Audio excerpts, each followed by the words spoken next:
Congresso derrota governo por nocaute na quarta-feira. Começa agora JBR News.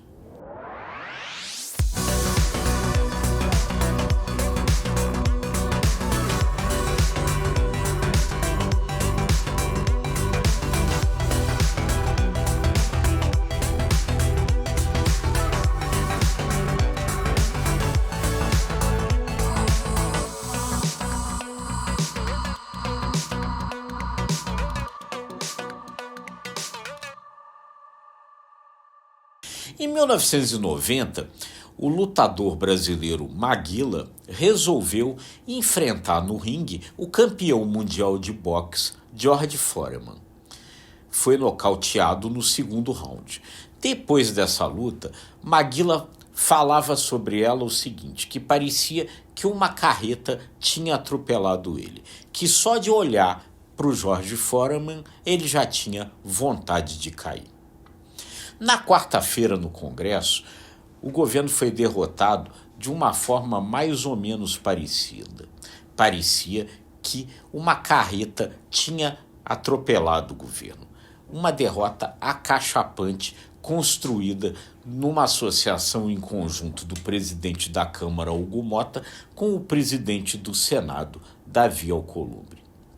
Os dois colocaram em votação o projeto de decreto legislativo produzido pelo PL, pela oposição ao governo, para derrubar o decreto do presidente Luiz Inácio Lula da Silva, que fazia ajustes no aumento do imposto sobre operações financeiras e propunha um aumento de outros tributos como uma forma de evitar um corte maior no orçamento para cumprir a meta fiscal.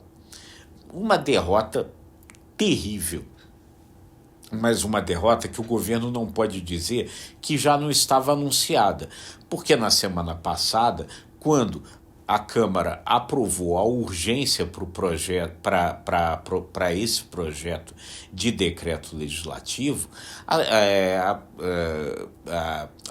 tendência de que isso viria a ser aprovado quando fosse colocado em votação já era mais do que clara. E desde a semana passada o governo meio que parecia já ter jogado a toalha, quando o ministro da Fazenda, Fernando Haddad, resolveu não tentar mais nenhuma negociação àquela altura com o Congresso e até tirou uma semana de férias. Mas o governo não esperava que Hugo Mota já fosse colocar isso em votação nessa quarta-feira, depois que os deputados voltaram das festas de São João. Nem todos tinham voltado dessas festas de São João e, mesmo assim, ele resolveu colocar o projeto de decreto legislativo em votação numa sessão semipresencial, com vários deputados votando de seus estados. E foi uma derrota acachapante. O governo não esperava que a votação fosse entrar, estava ali mal preparado, um tanto quanto desarticulado para enfrentar essa votação, e o que se viu foi uma grande derrota. Foram 398 votos favoráveis ao projeto de decreto legislativo e apenas 98 votos contrários. E aí, isso daí continuou atropelando ali o governo, como se uma carreta passasse sobre ele, porque aí veio, vamos dizer assim, o segundo round dessa história. Rapidamente, Hugo Mota articulou-se com Davi Alcolumbre, e Davi Alcolumbre já levou em seguida esse projeto de decreto legislativo para votação no Senado. E ali no Senado, nem votação nominal houve.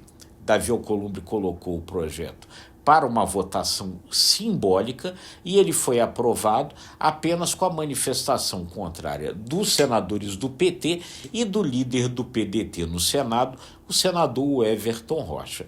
Então, uma derrota tremenda, a pior derrota sofrida pelo governo no Senado. Um governo que, quando começou este ano, imaginava que poderia ter ali uma situação mais tranquila do que tinha antes, quando a Câmara estava comandada por Arthur Lira. governo imaginava que Hugo Motta seria um presidente da Câmara mais suave do que Arthur Lira.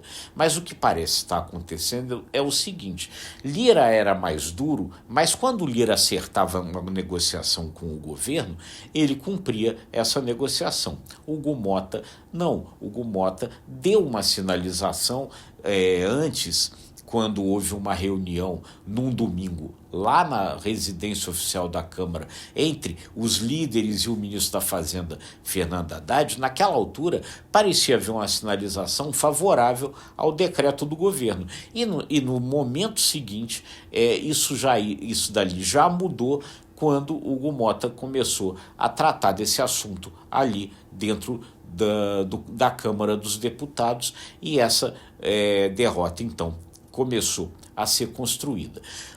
O ministro da Fazenda, Fernando Haddad, costuma dizer que ele não consegue ler, nesse momento, as intenções de Hugo Motta. A conversa com ele não fica tão clara. E ali, agora, fica claro, assim, uma perfeita dobradinha entre Hugo Motta e Davi Alcolumbre, o que se verificou na votação desse projeto de decreto legislativo na quarta-feira. O que isso vai significar daqui para frente na relação entre governo e Congresso ainda não está muito claro, mas, enfim, o que parece é que o governo, a essa altura, perdeu muito, ou perdeu quase que completamente, a sua capacidade de articulação política com o Congresso Nacional.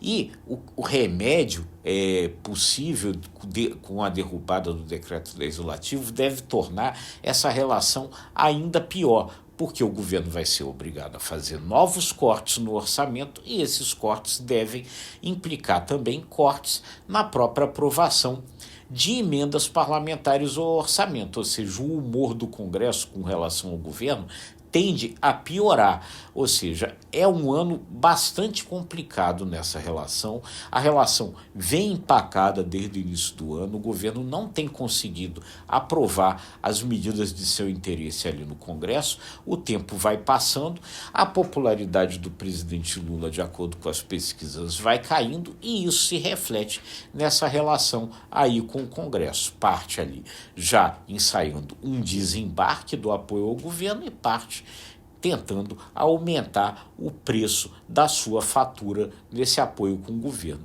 Uma situação bem complicada, uma situação bem difícil para o governo. É como se uma carreta estivesse, nesse momento, atropelando o governo, e é como se os articuladores políticos do governo, só de ver Hugo Motta e Davi Alcolumbre, já ficassem com vontade de cair.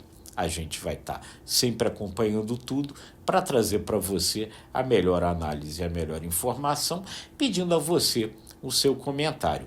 O que você acha disso tudo? Como o governo deveria se relacionar com o Congresso, como ele deveria passar a situação que está vivendo para a sociedade? Enfim, comenta aí o que você acha desse rolo todo, a gente vai gostar de saber a sua opinião. E se você gostou desse conteúdo, curta, compartilhe, acesse imagemcredibilidade.com, se inscreva no ICTV e nos nossos demais canais. Muito obrigado e até a próxima.